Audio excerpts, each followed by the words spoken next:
Today we are going to talk about graveyard poets और churchyard poets.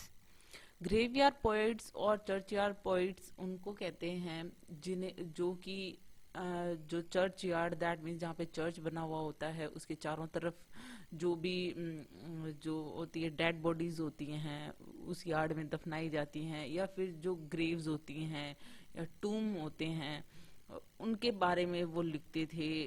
उनको death पे focus करते थे, मेलंकली पे फोकस करते थे, तो उन्हें ग्रेवयार्ड पोइट्स या चर्चयार्ड पोइट्स कहा गया।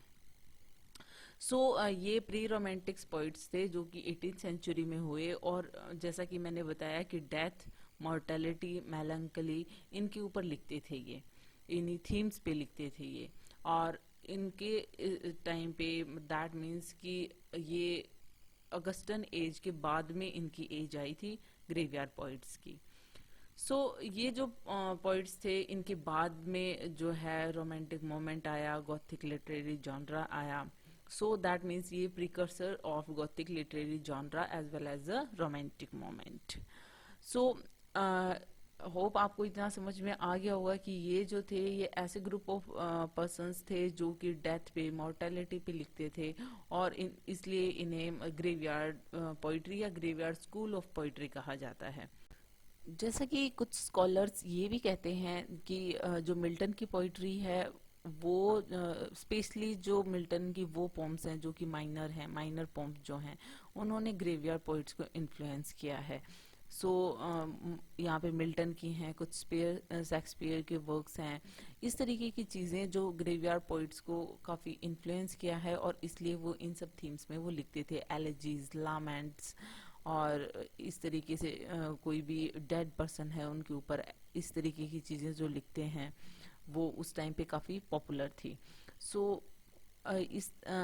अगर हम देखें कि उस टाइम पे इस तरीके की चीज़ें इन्फ्लुएंस भी करती थी रीडर्स को, और उस टाइम पे काफ़ी उस टाइम पे इन सब चीज़ों पे, इन थीम्स पे लिखा जाने लगा।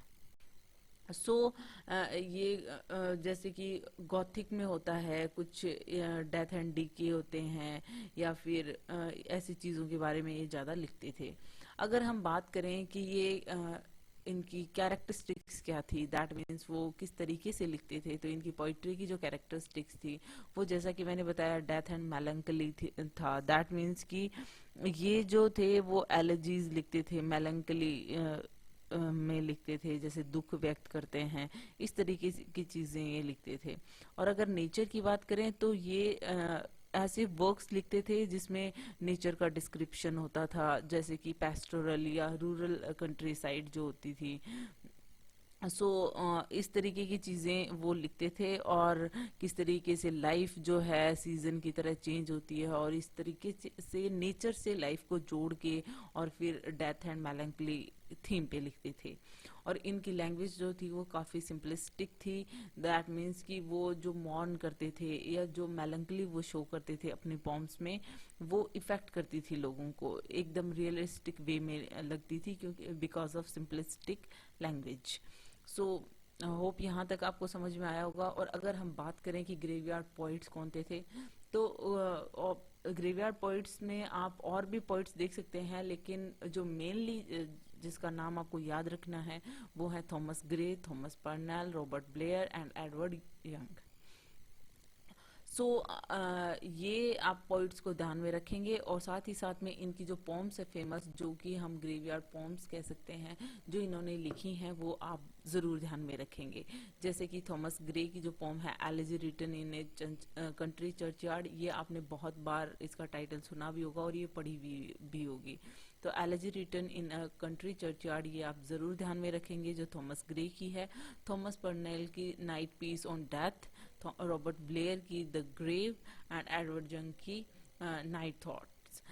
ये आप चार जो मेन जो पोइट्स हैं ग्रेवयार्ड पोइट्री के या फिर ग्रेवयार्ड स्कूल ऑफ पोइट्री के, इनकी जो वर्क्स हैं, जो इनकी पोम्स हैं, उनको ध्यान में रखेंगे। Hope you like this video. If you like it, please hit the thumbs up button. Please subscribe this channel. Put your views and suggestion in comment section. Thank you.